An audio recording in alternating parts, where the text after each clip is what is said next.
How can we make the world better? By making ourselves better. The Dr. Joe Show explores how you can make positive personal change by using his groundbreaking and highly effective I Am approach to understand who we are and why we do what we do. Your small changes can have big effects.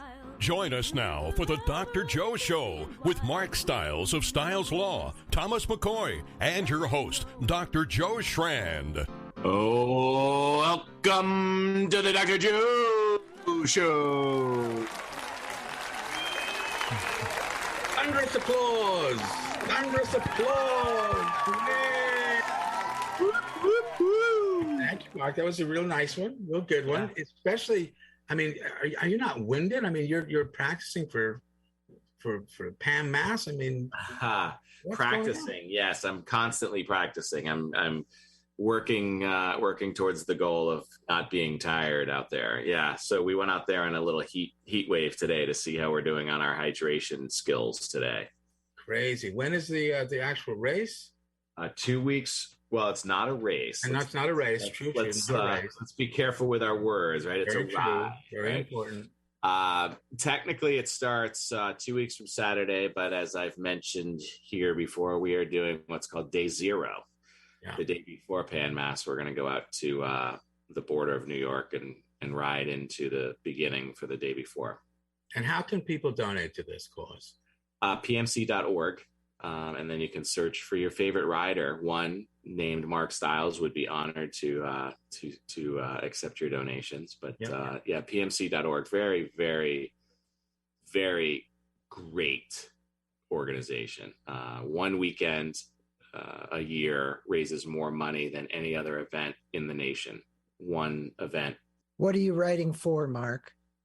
We are writing for Dana-Farber Cancer Institute. So we're writing to eliminate cancer from the planet. And they raised around $60 million last year. So I think their goal is north of that. And we're really excited. So I've got a $20,000 goal this year. I'm scratching the surface right now, but we've got a big push. So we've been doing some social media campaigns and doing some fun things. We're doing an event next week, and we're going. I mean, the goal is to eliminate cancer from the vocabulary. Well, get your riding gear on, because I used to do it, and I did it extensively. I raised hundreds of thousands for Leukemia and Lymphoma Society, and I was a trainer and trained people, and I did 18 events. Wow. So at 100-mile rides. So, fantastic. But you know how many miles you ride before you actually ride. So the reality is 26 weeks to training to get tuned up. You got lots of road time. Oh, yeah. It's a road time. My eldest son has chronic myelogenous leukemia. So I know what it's like to do that. So congratulations to you. Good luck with your ride. Stay cool and don't overheat. Yeah, we're doing our best. So our WATD listeners may not recognize that voice. So let me pitch it over to you. And could you introduce our guest? Oh, that wasn't Larry? No, that wasn't Larry. Oh, never mind, Dr. Joe. I got the little memo here. Our guest tonight, Dr. Joe, is the creator and host of Inside Personal Growth. He is an author, creative consultant, and thought leader in the human potential movement. Inside Personal Growth was born out of his passion for personal growth and mastery. He continually strives to improve his own life spiritually, emotionally, and physically as he learns from the hundreds of authors interviewed on his website. Welcome to the Dr. Joe Show, Greg Voisen. Welcome, Greg. Welcome. Hey, all of you, thank you very much. And all of the listeners in Boston and surrounding areas, thank you for listening to me and wanting to learn more about my show, me, and my book. Well, let's get right into it. Let's start with you, Greg. You have a remarkable background. I've read your book. The opening, it's just so powerful. You want to tell folks a little bit, first of all, about the opening of Hacking the Gap? Yeah, the book is called Hacking the Gap, A Journey from Intuition to Innovation. And I think where the journey starts with me, and I'll be brief with this, is, as you're growing up, all these life experiences, Dr. Joe, as you know, which goes along with you as a psychologist, kind of get embedded. It's even worse, Greg. Psychiatrists are psychiatrists. Of course, that only matters to psychiatrists, but that's okay. But I think what happens is, we start to set up these limiting beliefs. And the reason that I actually started this show is I used to be, and then I'm speeding forward here, but for a long time, I was a top producer in the financial services industry. And I was just burnt out.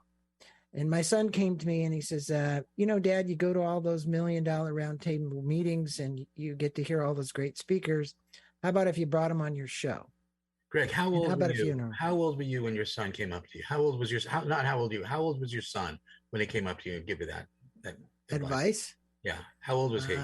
He was about 14 at the time because he built the first website.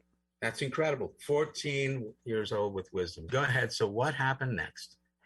So I started this podcast show 15 years ago, Inside Personal Growth, as a means to help educate people and inform them and inspire them about what they could do about, and I'm not just going to say limiting beliefs because we cover business, personal growth, wellness, mastery, and spirituality.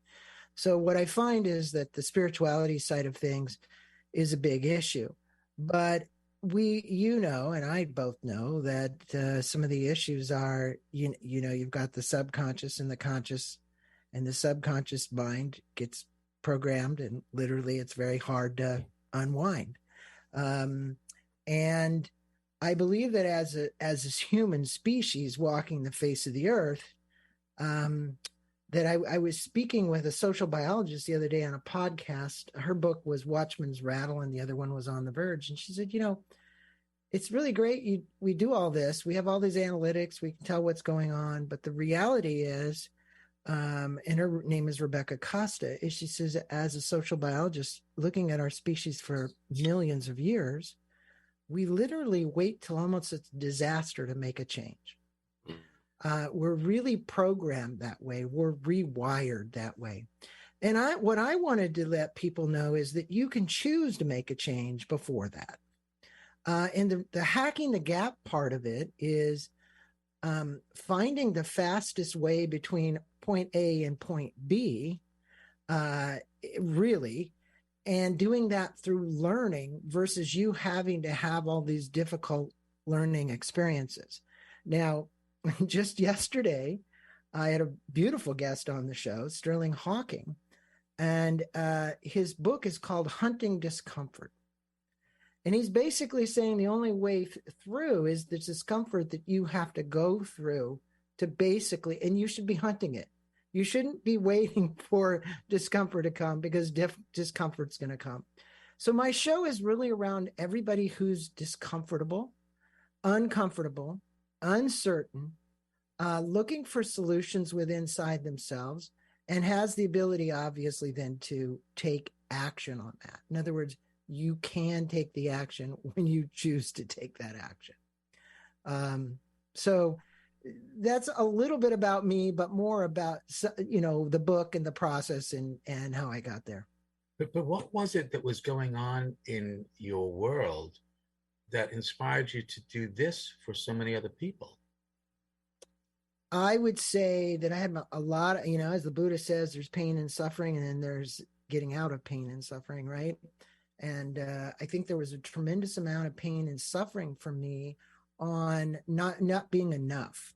And I think I see so many people out there who don't believe they're enough. And whether it was your parents who said, hey, you needed to get A's in high school and college, and you believe that, or you wouldn't be, or you needed to be on the dean's list, or whatever the story was, or you needed to marry this XYZ person because it was going to be great. It's all about, self-doubt, doubting ourselves and doubting our ability. And from a personal growth standpoint, done 957 interviews with authors on really these topics. And what I find is a broad range of approaches to, I wouldn't say solving the problems either, really analyzing the problems, and you defining your own solution. You defined yours. Well, mine was the pain and suffering of a family You go back to this. I was brought up with a little Jewish mother and a Catholic father. He never practiced Catholicism. So my mother's was a dominant in the family, and her message was the Groundhog's Day, that what did you do for me today? She didn't mean for her. She meant, what did you do today? There was never about being. It was always about doing, right? And so I think what happens is we get caught in this kind of rat trap of not really thinking about who we are, what we want to become, but what we need to do to look good in the eyes of other people, and especially your parents, who you're living up to, who've put you on a pretty high pedestal in most cases, right? I think that's. And I don't think, Joe, from generation to generation, this isn't anything against my mother's generation or the generation prior to her, but I think this is perpetuated. If I did a histogram of my family, I could see all of that there. I did a histogram, so I saw what happened with inside the family. And I'm not blaming anybody. I'm so blessed to have had a family like this, but I'm even more blessed for what I just said, having figured it out on my own and worked my way through it to get to the other side. Now that meant, Dr. Joe going through anxiety attacks, not being able to get on an elevator, not being able to go into a restaurant, being afraid, thought I was having a heart attack, being hooked up to stuff on my head so that they could look at the electrodes and see what I was doing.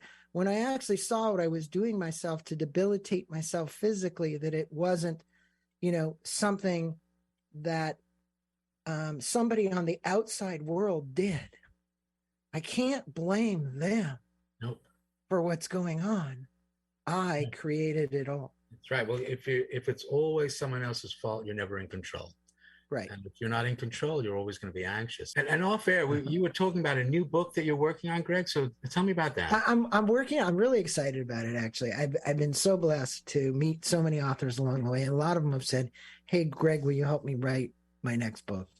And this one is Life on the Precipice, and it's a story of a gentleman who's climbed the highest 7 summits. And I think that all of these peaks that we get to as people come with challenges, right? So he's climbed Everest twice. He's climbed all the highest 7 summits in the world. But in the process of writing this book, I got the pleasure and the honor of interviewing in excess of 20 mountain climbers who've climbed most of these peaks. Okay. And some of the listeners might know NIMS. That's the guy from Tibet that did the story. You probably know the guy that did the face in Yosemite. We had, so you look at these people, and I said, it's interesting how they look at life, Dr. Joe. They're not intentionally going out after death. They're intentionally going out because they're curious and they're explorers. But they say you only live life when you face death. So in other words, when you get to that precipice, when you get to that peak, for me to make it up there, and you'll hear this again and again and again, they say, we're not saying we're advocating the death, but we're so drawn to the mountains that the mountains call us to keep getting to the top and exploring. And I think that's about personal growth as well. The journey that you take from birth to death is your journey. And every step along the way, you get an opportunity to make choices. Do I go this way? Do I go that way? Is there going to be an avalanche? Is there going to be a rock slide? Am I going to fall? Whatever it might be. But, it's in the end, you'll hear this from them too, because their lives are so rattled with trying to find balance and harmony. They're away from their families for long periods of time. Lots of divorces, lots of challenges, not really being able to manage that well because this calling from the mountains is so strong that they just leave. They just go. It's almost like they blank out and go, well, I'm going to leave you again. We're going to take care of the family. I'm off to go climb the mountain, right? Another 6-month expedition. So I found it fascinating. I'm finding the whole thing fascinating because the insights that are being received as a result of this gift I was given by a gentleman by the name of Beau Parfait, it just correlates so much to personal growth and to my book, Hacking the Gap. Everybody on that mountain is trying to find the shortest distance between 2 points with the least amount of pain and suffering along the way to get to the peak. It's an incredible metaphor, but it's interesting, given your interview with the sociobiologist. The sociobiologist is saying that many human beings are incredibly cautious, and they don't want to make a change until they absolutely have to adapt to a new environment. Mm-hmm. And yet that can absolutely cripple us if we are waiting for the environment to influence the changes that we make. Well, the juxtaposition is you get a lot of people that sit on their butt and you get a lot of people that mountain climb. Yeah. So you have to say it physiologically, if the endorphins are being released chemically within inside of me as a result of the activity. So here you have Mark, he's going to go do a bike ride. You can't tell me that bike riding doesn't release tons of endorphins, because it does. Because what happens is you get out, you have nothing else to think about, you're on the road, and you're literally one with yourself. It's a meditation beyond any meditation in the world. You can go Do-Chin, you can tell me everything about meditation. I've spent more time on a cushion as much as anybody. And I will tell you, riding my bike is more meditative than sitting on the cushion. Okay. And the reason is sitting on the cushion is not providing me with the same endorphin. Not that it couldn't, because look, I just watched the Netflix deal with Michael Pollan on all the psilocybins and, microdosing LSD and taking ayahuasca and all these things to attempt to get to a certain level within inside. Now, I believe that all these plant-based drugs are wonderful. It's curing OCD. It's curing PTSD. It's doing all kinds of things that people out there are in pain with. And they can really shorten the cycle of that pain by actually taking or administering one of those drugs. I would highly advocate it. One has to be quite cautious, though. WATD does not endorse this. Endorsed. The views of the show are not. I understand. But Mark, let me ask you.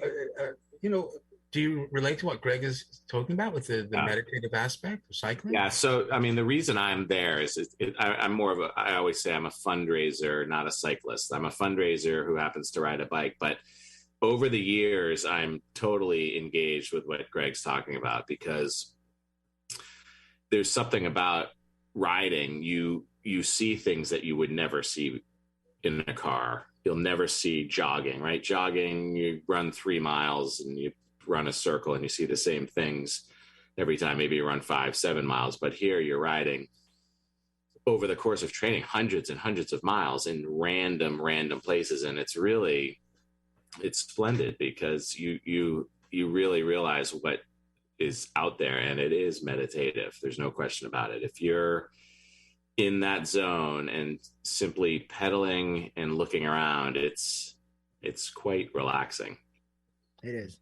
Even Dr. Joe, the cans that have been thrown out on the side of the roads become interesting little obstacles for you, because you only have one, and you can chime in, Mark, you only have one objective.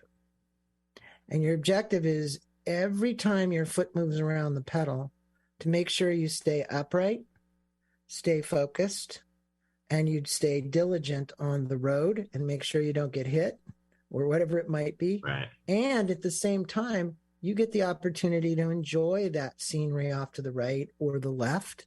I happen to be blessed. I get to ride up and down the coast of California. So every time I ride to the right, I look out into the ocean and I can see whales. I can see seals. If it's on a great day, I can see some really nice bikinis too, right?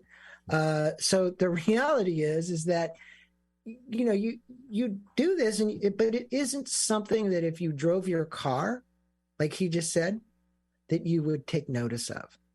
but because the bike doesn't go as fast and you're exerting energy, lots of energy, to make this happen, whether you're climbing a hill or you're doing whatever, it becomes extremely meditative. Agreed. And then how do you use that exercise, that meditative ability, and translate it into your workday? How do you take that, what sounds like peace and calm and awareness and vigilance and, just being tuned in? How do you then take that and use it in work? And is that part of hacking the gap as well? Yeah, well, there's prescriptive and there's takeaways in the chapter. Anyone who gets the book can read that. There's a lot on meditation. There's a lot on solace. There's a lot on contemplation. When I say a lot, I mean there's much written about the things you can do. So if we are going to be doing beings, let's do doing beings, which is helping take us to the highest level of consciousness as a soul we could, to transmute whatever level of pain. It also allows you to get tremendous focus. I mean, Stephen Kotler's been on here, The Art of Impossible, all these books that he's written and done studies on this.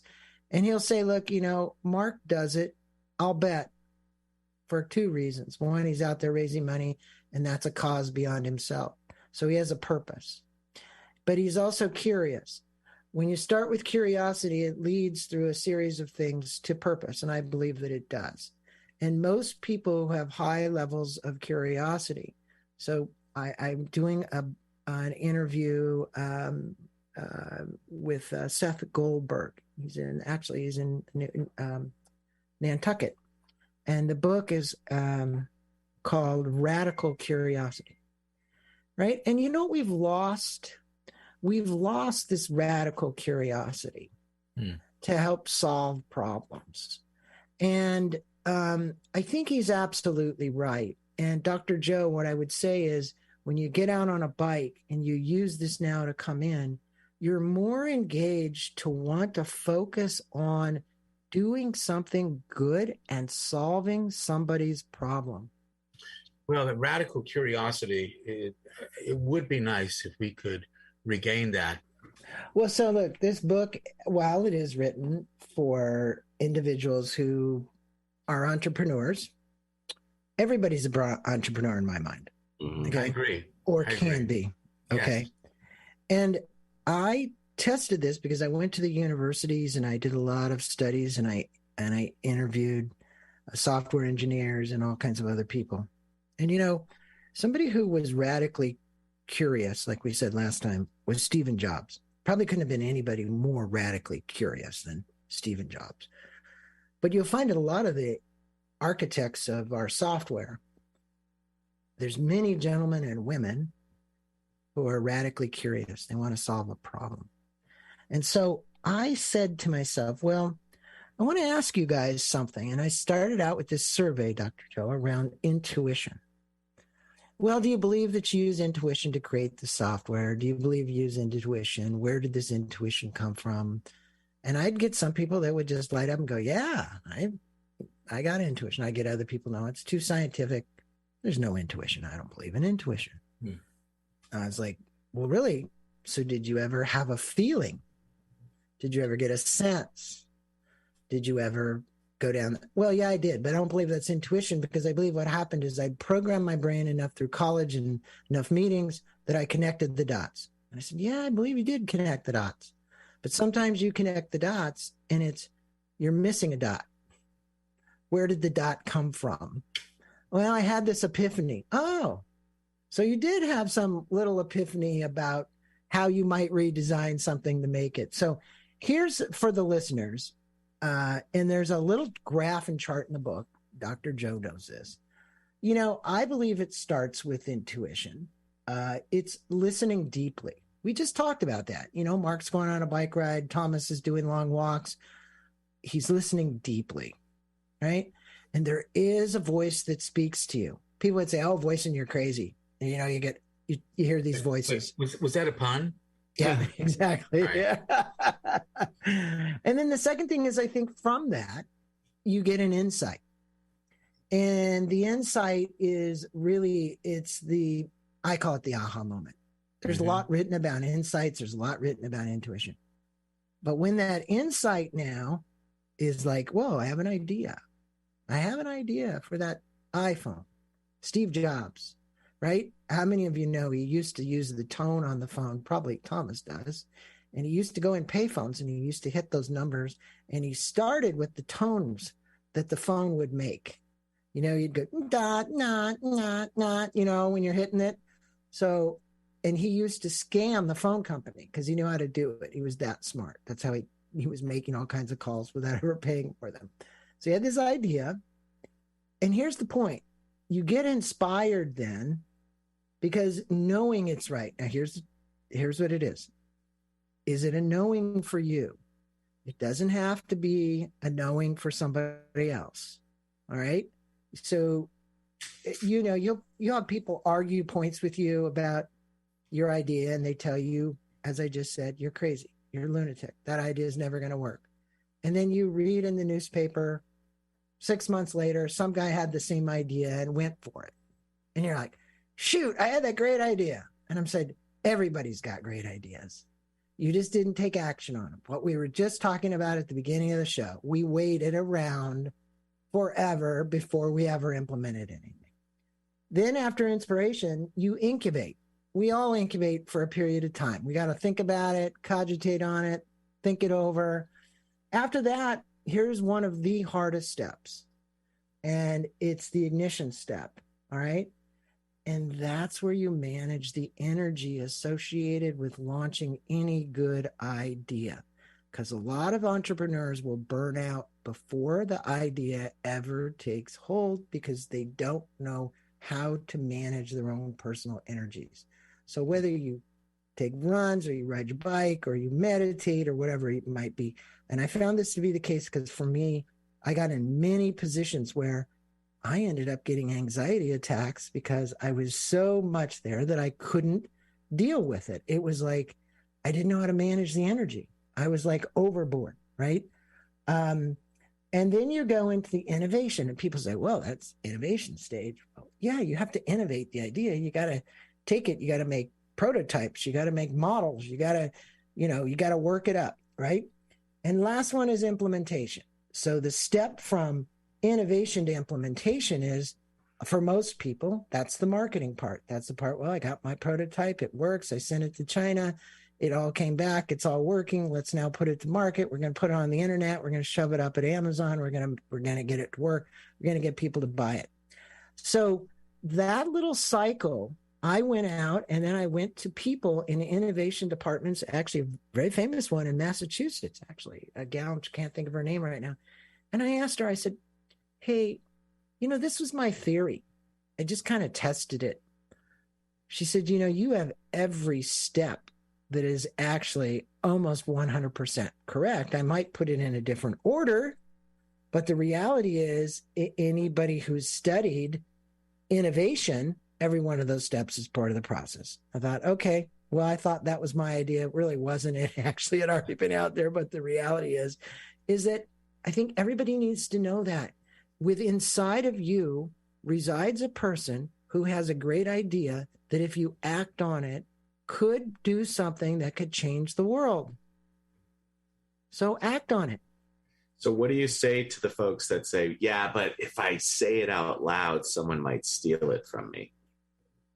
Well, I think Dr. Joe would have probably attest to this, is they have enough self-doubt in themselves that they aren't willing to say it out loud, and they have fear. They have so much fear themselves. So we could talk about fear all day long, but I remember a long time ago going to talks, and I think it was Zig Ziglar used to say, it's false expectations appearing real, right? And I always could remember that acronym, right? And again, I come from more of an Eastern philosophy. I think the biggest challenge in managing that energy, Mark and Joe and Tom, is you get attached to something and you think it's going to happen a certain way. But if you have attachment to the goal occurring a certain way, it doesn't always happen that way. And that burns you out. And that was me. I was thinking, oh, it's going to go just this way. You're step 1, step 2, step 3, step 4. That's bullshit. It never, ever happens that way. The other part is, Marshall Goldsmith was on here, the biggest coach in the United States, coaching people that achieve a ton. And he said, you move on a continuum from regret to fulfillment. And here's the reality is that when you don't know that all of this is impermanent and you're a high achiever, you don't even know as a high achiever what impermanence is. You don't even know what not being attached to something is if you're a high achiever. And why are you a high achiever? Because you're trying to solve something for yourself or prove something to yourself or to someone else, and most likely somebody else. Does that get back to the philosophy of your mom to do? Oh, yeah. My mom, she ingrained into me, what did you do today? Are you saving your money? It doesn't matter what it was, but hers was all around, I'm not going to just say doing. It was all about you achieving. Because the only way you could be recognized was to achieve something. Yeah. Okay. And I think, that also haunts a lot of people, doesn't it, Greg? That some people, they feel they're imposters. They feel that their achievements are just shams to other people. And yet, we're all at an I am. We're all doing the best we can at every moment in time, the potential to change. And to back that intuition, one of the things that I like to say is intuition is a precursor to technique. We have these intuitive things to do. We just sort of instinctively do something. It's our intuition with this. But once you know why you're doing it, you can do it at any time. You can make it a technique. And to go back to some of your other things about the innovation and being able to see this intuition, this picture. There was this guy, Kukuli. I don't know if you ever know about this guy. It's in organic chemistry. People still awake, I'm sorry. But in organic chemistry, there was this problem with this molecule, these carbons, 6 carbons that didn't make sense at all. And Kukuli was working on it. He had a dream. He literally, I'm not talking about he had a dream like a vision. He was asleep. And in his sleep, he had this dream about 6 snakes that were in a circle biting each other's tails. That is the structure of the carbon ring. The benzene ring. That's what changed our understanding of organic chemistry. And it was a dream. He had this intuition. He put it together. And what you say there about the snake biting its tail is literally in the Do Chin philosophy. Huh. That's awareness of your awareness. Wow. So, when you're awareness of your awareness, right, then there's no thing.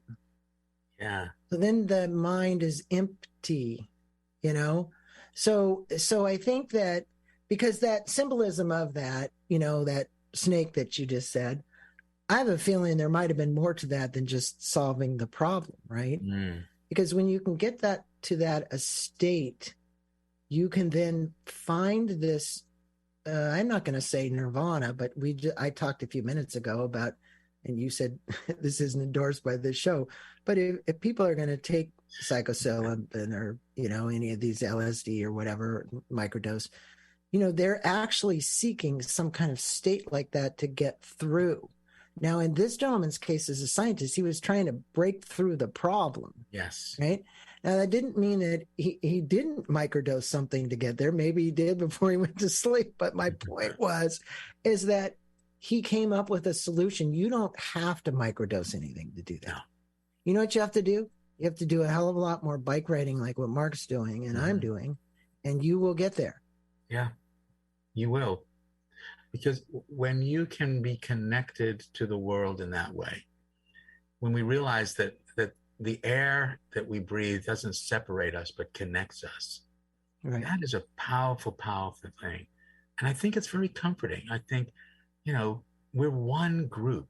We're humanity. It's not this group and that group and this group and that group separated all the time. We don't have to be. But it's in that separation that we get the anxiety.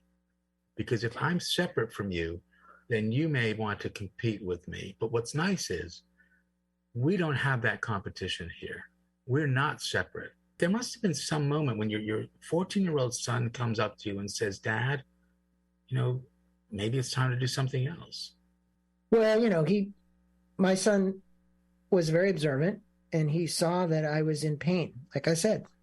And the pain was attributed to, and now I realize at a time I didn't, my belief system about what I was doing. I think anything is transmutable when you shift the lens of focus. But I didn't know how to shift that lens of focus, my perspective. So to me, it was bringing lots of pain.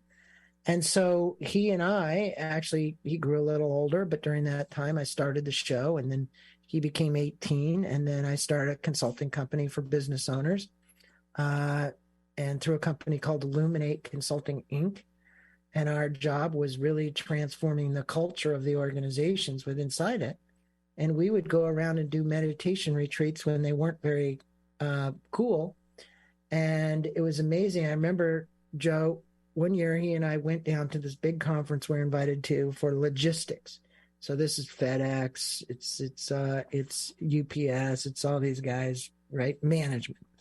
And we said, our program is called Never Mind the Noise, Thriving in a World of Ever-Increasing Complexity. Come to this workshop. Well, when the management companies put that up, there were thousands. It sold out. They were waiting out the door. Wow. My son and I were like, how in the world is this happening? These guys that are out there doing logistics, driving trucks and whatever, want to come in and figure out how to get some peace. So we did this Never Mind the Noise workshop for quite some time all around the country, and for the insurance industry that I had been in. And the reality was, it wasn't just meditation. We taught more than that about how to release themselves from the confines of that construct in the mind. But they all walked away, and honestly, we would do an hour-long workshop. We'd put 15 to 20 minutes of meditation in it, and they'd all be leaving floating, going, because they'd never actually done deep breathing or meditating ever. And they're like, cool, because we would have this for 3 days at this workshop, Joe, and we'd see the same people come back again. So they were coming back into the workshop more than once. So I thought that was very fulfilling. It is wonderful to hear, Greg, because, one of the things that we've talked about with the I Am is, when you remind someone else of their value, you increase your own value. And in part, this is also what Mark is talking about with his bicycle riding. He'll use the word gratitude, and how it's amazing. Well, maybe you can talk about it, Mark, when you're riding, and people are giving you water, or just on the side of the road. The event itself, yeah, it's 48 hours of pure gratitude, volunteers, thank you, no, thank you. And then there's people on the side showing signs, I'm, 12 years old because of you. And, those things, it's spiritual. It's very, very fulfilling. And there's a big community, Mark, that you want to talk about communities of support and what you do with young people who've had addiction and bringing them in. This community of writers and support and administrators for the organizations, Dana-Farber in this case, it's just, you can't, I don't know of anywhere else I've gone where I've found that deep connectedness in the community. That's why you keep coming back year and year, and people say, right. Oh, you've done like 13 events. You're coming back again. What are you, a masochist? Right. And I was like, yeah, I am. Yeah. But there really is something about service, about doing something for somebody else. Yeah. One of the things we talk about with the I Am is we all want the same thing, which is just to feel valued by somebody else. But for millennia, human beings have increased their value by decreasing somebody else's, and then are astonished that the other person does the same. That's why we have the wars, the conflict, the separations. But we don't need to do that anymore. We actually never needed to do that. You can always remind someone of their value. You become more valuable. You increase your group, which means you're then safer. And when you feel safer, you can shift your brain from that. Well, you talk about the cortisol response in your book about the stress and how cortisol will interfere with things. But you can then actually do more. When you give, one of the things we say in the addiction world that I talk with my folks about is contribute to society to help with your sobriety.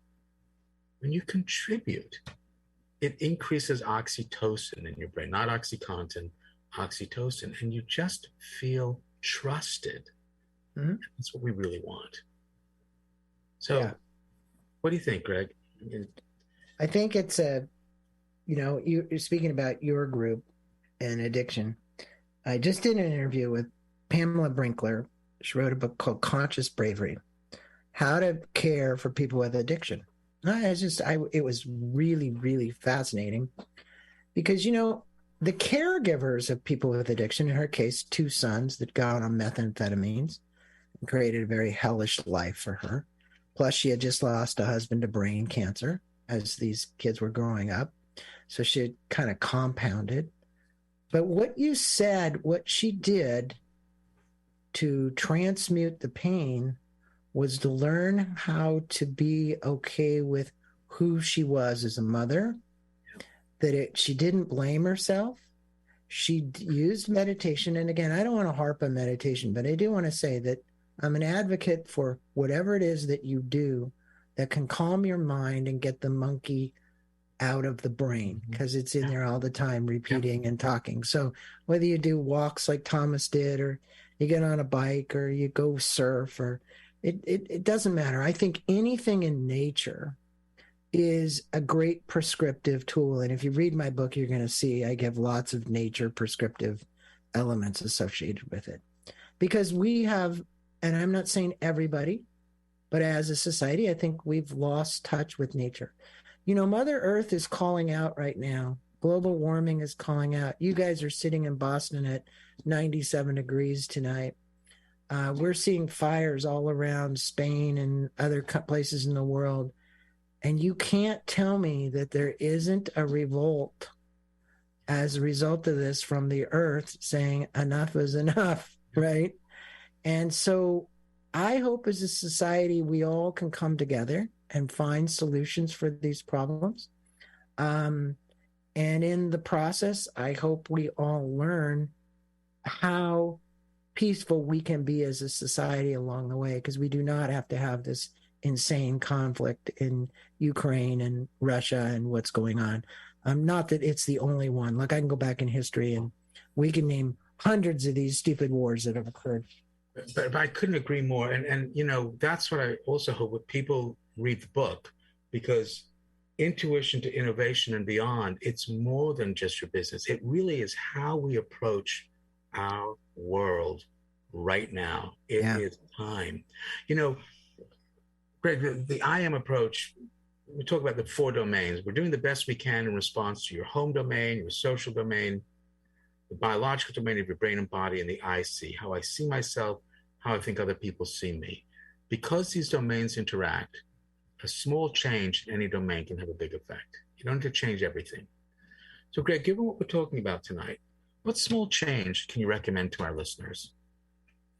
I think one of them is intention, setting your intention to do something for yourself and someone else.